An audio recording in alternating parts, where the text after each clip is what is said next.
14 years ago, I was a high school senior. Things were different then. Not as many wrinkles, a mushroom bowl cut, maybe 20 pounds lighter. 14 years ago, I was a little bit into my public speaking journey, and I had one goal: win a state championship. I knew exactly what title I wanted: the best impromptu speaker in the state of California. I won the gold, and I stopped competing in impromptu. I thought, that's it, I'm done. But in 2020, like Sugar Ray Leonard, Chelsea Memo, George Foreman, but without the athletic ability, I came out of impromptu speaking retirement. And so can you. Welcome to the Ascend Talk Public Speaking Podcast. I'm your host, Ian Lampert. I'm a professional public speaking coach who's helped students earn over 1,500 championships. Every episode, we dive into a public speaking competition and tell you what it is, why it matters, and the strategies you need to succeed. This is episode 6, Professional Spontaneous Speaking. We've spent the last 2 episodes talking about the ProSDA, the Professional Speech and Debate Association. We discussed professional acting and professional debate. But professional spontaneous speaking is the contest nearest and dearest to my heart. Here's how it works. Contestants get a list of 3 topics.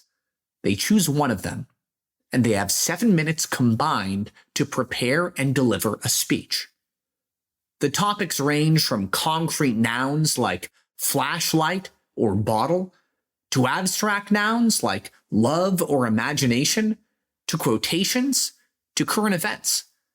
It's kind of like the Toastmasters Table Topics contest we talked about during episode 1. The big difference is that Toastmasters gives every contestant the same subject. They can't see each other's speeches, and they have 2 minutes for the speech with no prep. The ProSDA gives every competitor 3 different options. You can see each other's speeches, and it's 7 minutes long, including prep.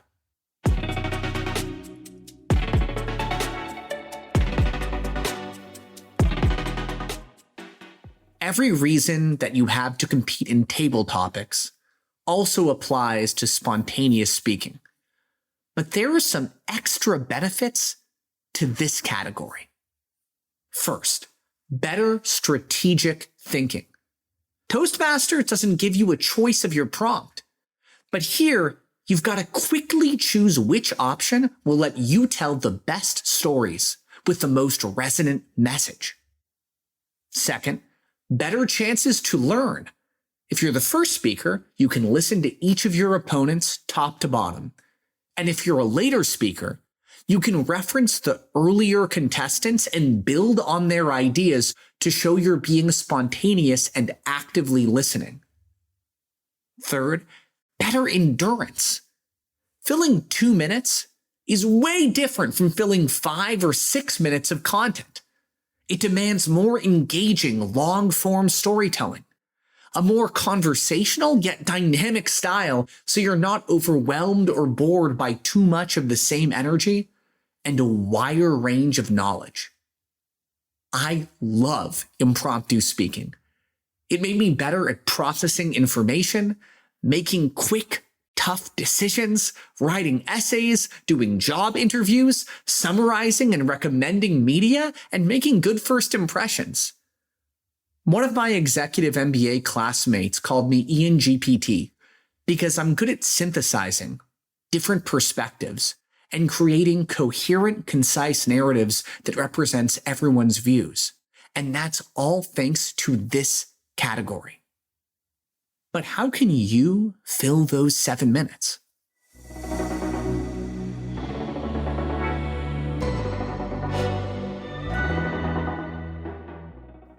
Treat the speech like a 5-paragraph essay. Take 2 minutes out of the 7 to plan it out. Then start with an introductory story. mention the topic and your thesis, or what the big point is that you want your audience to take away about the topic.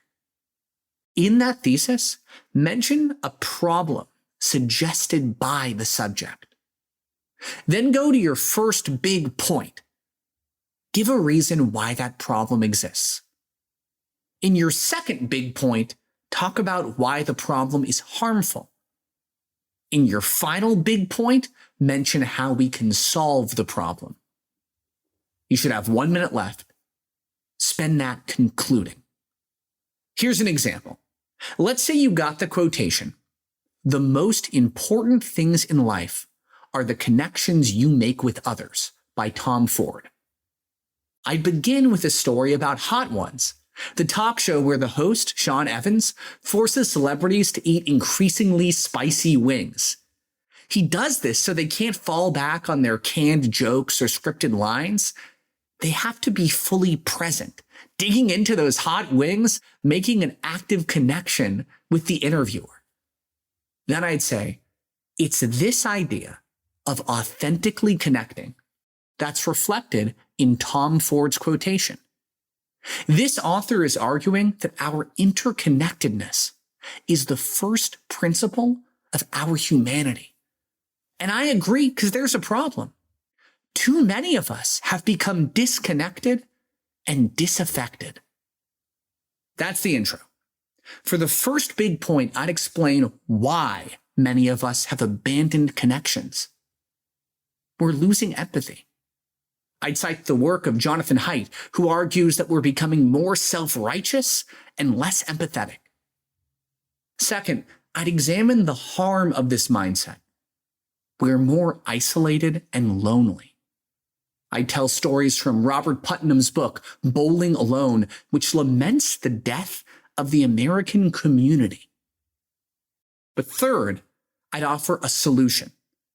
Seek out ways to serve others, to connect.